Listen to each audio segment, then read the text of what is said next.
Hello student, class 12th में अपने जैवाणु biomolecule जो लेसन चल रहा था उसमें मैंने आपको माल्टोज, लैक्टोज और सुक्रोज करा दिया था। ठीक है, उसके बाद अपने बात करते हैं डाइसैकेराइड में आपके यही है, सुक्रोज, माल्टोज और लैक्टोज, तीन ही है, ये ध्यान रखना। अब देखो उसके बाद अपने बात करते हैं स्टार्च की। स्टार्च, ठीक है ना। स्टार्च में एक तो ये ध्यान रखना कि जितने भी प्लांट्स होते हैं उनका फूड किस रूप में स्टोर होता है। प्लांट्स के अंदर जो फूड होता है वो किस रूप में स्टोर होता है, स्टार्च के रूप में। पेड़ पौधों में उनका भोजन किस रूप में संचित होता है, स्टार्च के रूप में। एक क्वेश्चन डायरेक्ट ही आता है ये, ठीक है। मनुष्यों के अंदर भोजन किस रूप में संचित रहता है, ग्लाइकोजन के रूप में बताया था आपको। एनिमल्स के अंदर किस रूप में स्टोर रहेगा, ग्लाइकोजन के रूप में, लीवर में रहेगा। तो मैं स्टार्च की अब बात कर रहा हूँ। स्टार्च के अंदर क्या है कि आपको दो तरह के स्टार्च पढ़ने हैं। एक तो है स्टार्च एमाइलोज, जिसको हिंदी में लिखा हुआ है बुक में एमिलोज, इंग्लिश में बोलते हैं एमाइलोज, एमाइलोज, ठीक है। एक होता है एमाइलोपेक्टिन, एमाइलोपेक्टिन। तो ये आपका क्या हो गया, एमाइलोपेक्टिन, ठीक है। छोटा सा एक तो डिफरेंस याद रखना, एमाइलोज जो होता है ना, ठीक है, ये वाटर सोल्यूबल है, पानी में घुल सकता है। ये क्या है, वाटर इनसोल्यूबल है, पानी में नहीं घुलता, ठीक है। एमाइलोज के अंदर एक चीज और देखना, इसके अंदर ये भी एक पॉलीमर है, ये लीनियर पॉलीमर है, रेखीय बहुलक। ये क्या है, रेखीय बहुलक है, लीनियर पॉलीमर है। ये क्या है, ब्रांच्ड पॉलीमर है। ब्रांच्ड पॉलीमर का मतलब आपको मैंने बताया था शाखित बहुलक है। क्लियर, इतनी चीजें एक तो ध्यान रखना। दूसरी, इसके अंदर अल्फा ग्लूकोज लीनियर फॉर्म में जुड़ते हैं, C1C4 ग्लाइकोसिडिक बॉन्ड के द्वारा, C1C4 ग्लाइकोसिडिक बॉन्ड के द्वारा। इसके अंदर बात करें माइलोपेक्टिन में, इसके अंदर अल्फा ग्लूकोज ब्रांच फॉर्म में जुड़ते हैं। कैसे जुड़ते हैं, ब्रांच्ड फॉर्म में जुड़ते हैं। इसके अंदर C1C4 के साथ साथ C1C6 ग्लाइकोसिडिक बॉन्ड भी होता है।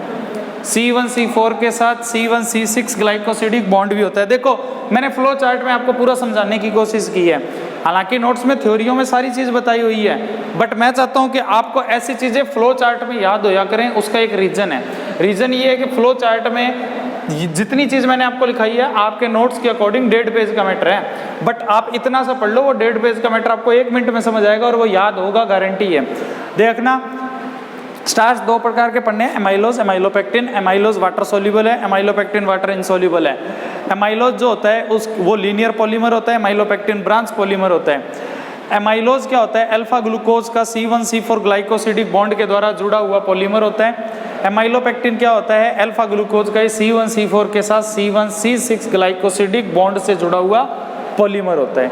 ठीक है भाई, इतनी चीज हो जाएगी। उसके बाद देखो मेन बात क्या आती है, उसके बाद आपकी बात आती है कि एक सेकेंड,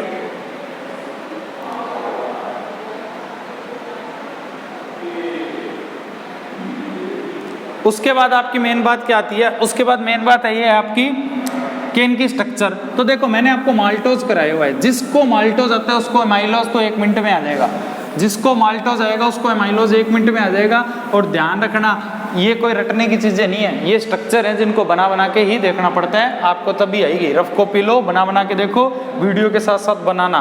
देखो आपने माल्टोज बनाया था अल्फा ग्लूकोज से, ये लो अल्फा ग्लूकोज, ये क्या है, अल्फा ग्लूकोज, ठीक है भाई, ये क्या है, अल्फा ग्लूकोज, ठीक। अब अल्फा ग्लूकोज के अंदर क्या होता है, OH इस साइड में होता है, OH H OH H H और OH OH और H H और CH2 OH। एक और अल्फा ग्लूकोज में OH H OH H H और OH OH और H H और CH2 OH होता है। ठीक है, अब देखना माल्टोज में क्या था, माल्टोज में ये 2 वाटर मॉलिक्यूल बाहर निकाले तो ये क्या बन गया, माल्टोज बन गया। अब मैं कह रहा हूं आप एक एक वाटर मॉलिक्यूल यहां से भी बाहर निकाल लो, ब्रैकेट लगाओ, N लगाओ, ब्रैकेट बना के N लगाओ, ये आपका क्या बन गया? एमाइलोज। ये आपका क्या बन गया? एमाइलोज, जिसको आप हिंदी में क्या बोल रहे हो? एमिलोज। क्लियर सारी बात? तो ध्यान रखना, जिसको माल्टोज आता है उसको एमिलोज बनाना आराम से आ जाएगा। ये देखो लीनियर है, यहाँ पे एक ऐसी इकाई ऐसी यूनिट और जोड़ो, वाटर मॉलिक्यूल निकालो, आगे चलाते जाओ, फिर एक यूनिट जोड़ो, वाटर मॉलिक्यूल बनाओ, आगे चलाते जाओ। क्लियर? ये आपका हो गया एमाइलोज। अब देखो एमाइलोपेक्टिन क्या होता है, तो मैं तो इसी के अंदर बता दूंगा एमाइलोपेक्टिन क्या होता है। देखो ये C1C4 बॉन्डिंग थी, ठीक है, यहाँ पर OH है। अब क्या करो, मैंने इसमें कहा है एमाइलोपेक्टिन में C1C4 के साथ C1C6 बॉन्डिंग होती है। C1C4 तो है ही है, दिख रही है, C1C6 कैसे होएगा? ये लो,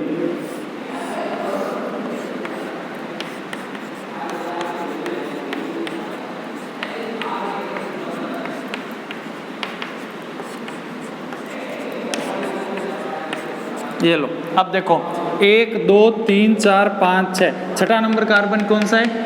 ये वाला है। छठा नंबर कार्बन कौन सा है? ये वाला है। ये देखो यहाँ से एक वाटर मॉलिक्यूल ये बाहर निकल रहा, जब इसको बाहर निकालोगे तो इसके बीच में एक बॉन्डिंग हो जाएगी, ये आपकी C1C6 क्या होगी? ग्लाइकोसिडिक बॉन्डिंग होगी। यहाँ से वाटर मॉलिक्यूल निकालो, ब्रैकेट को ऐसे करो, N लगा दो, ये आपका क्या बन गया? ब्रांच पॉलीमर बन गया, जिसको आपने क्या बोला? एमाइलोपेक्टिन। सिंपल सा है भाई, ठीक है ना। एक प्रैक्टिस करना, रफ कॉपी पे बना के देखना, वीडियो को देखते देखते एक बार बनाना, एक बार नोट्स पे बनाना, तीसरी बार गारंटी से याद हो जाएगा, बिना देखे बना देना, ठीक है। तो एमाइलोज और एमाइलोपेक्टिन मैटर हो गया खत्म, स्टार्च के अंदर इससे ज़्यादा बातें नहीं आएंगी। उसके बाद अपने नया टॉपिक शुरू करते हैं, ठीक है। कार्बोहाइड्रेट आपका पूरा खत्म हो चुका है। कार्बोहाइड्रेट के बाद आपका टॉपिक है वो है प्रोटीन और एमिनो अम्ल। प्रोटीन को यहाँ पे क्या बोला गया है? एमिनो अम्ल। क्या बोला गया है? एमिनो अम्ल, एमिनो एसिड, एमिनो एसिड, इसी को क्या बोला गया है? प्रोटीन बोला गया है, ठीक है ना। तो देखो जिसके अंदर एमिनो एसिड किसको बोलते हैं? वो कंपाउंड जिसके अंदर COOH और NH2 दोनों ग्रुप एक साथ प्रेजेंट हो, वो सभी एमिनो एसिड होते हैं। एग्जाम्पल RCH NH2 और COOH, ये क्या है? एक एमिनो एसिड है, ठीक है। और दूसरी ध्यान रखना, एमिनो एसिड की जब मैं बात कर ही रहा हूँ तो देखो इसके बीच में क्या होता है? इन दोनों के बीच में वाटर मॉलिक्यूल निकलता है और इसमें एमाइड बॉन्डिंग होती है, इसीलिए इसको पॉलीपेप्टाइड भी बोलते हैं, इसी को पेप्टाइड बॉन्डिंग भी बोलते हैं, इसी को एमाइड बॉन्डिंग भी बोलते हैं। इसी कारण प्रोटीन किसके मिलके प्रोटीन के बीच में कौन सा बॉन्ड होता है? पूछा जाए तो पॉलीपेप्टाइड बॉन्ड होता है, ठीक है। दूसरी बात ये जो मॉलिक्यूल है, देखो इसमें एक यहाँ पर एसिडिक ग्रुप है और एक ये क्या है? बेसिक ग्रुप है। बेसिक क्यों है? इस पे लोन पेयर होते हैं। ये एसिड क्यों है? ये H+ देता है, ये H+ देगा इसको, ठीक है। तो क्या बनेगा? RCH NH3+ COO- बनेगा, ठीक है ना। तो ध्यान रखना, जब ये इंटर प्रोटॉन ट्रांसफर बोलते हैं, अपने ही अंदर इसने प्रोटॉन का क्या कर लिया? ट्रांसफर। तो इंटर प्रोटॉन ट्रांसफर जैसे इसमें हुआ, इंटर प्रोटॉन ट्रांसफर होने से इसके अंदर क्या होगा कि इसी को जो कंपाउंड बनेगा उसको हिंदी में बोलेंगे ज्विटर आयन। उसको हिंदी में तो क्या बोलोगे? ज्विटर आयन, और इंग्लिश में भी क्या बोलोगे? Zwitter ion. एक पोलर स्ट्रक्चर बन जाएगी जिसको हम क्या बोलते हैं? ज्विटर आयन, जिसमें प्लस और माइनस बन जाएगा, ठीक है भाई। तो एक RBSc में क्वेश्चन आया है ज्विटर आयन क्या होते हैं। क्लियर? इतनी चीज हो जाएगी।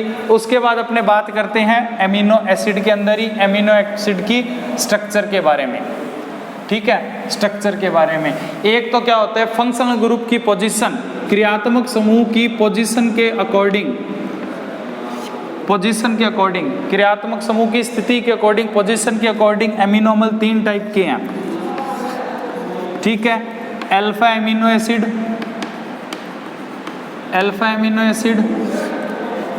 Beta amino acid, gamma amino acid, ठीक है। तो पहली बात आपको पता होना चाहिए अल्फा क्या होता है। सिंपल सा है, आपको पता होना चाहिए अल्फा क्या होता है। तो देखो जिस कार्बन के साथ फंक्शनल ग्रुप जुड़े हैं, जिस कार्बन के साथ फंक्शनल ग्रुप जिस कार्बन से जुड़ा है उसको बोलते हैं अल्फा। ये हो गया अल्फा एमिनो एसिड का एग्जांपल। बीटा कौन सा होता है? जस्ट इससे आगे वाला कार्बन, अल्फा से जस्ट आगे वाला कार्बन क्या होगा? Beta amino acid.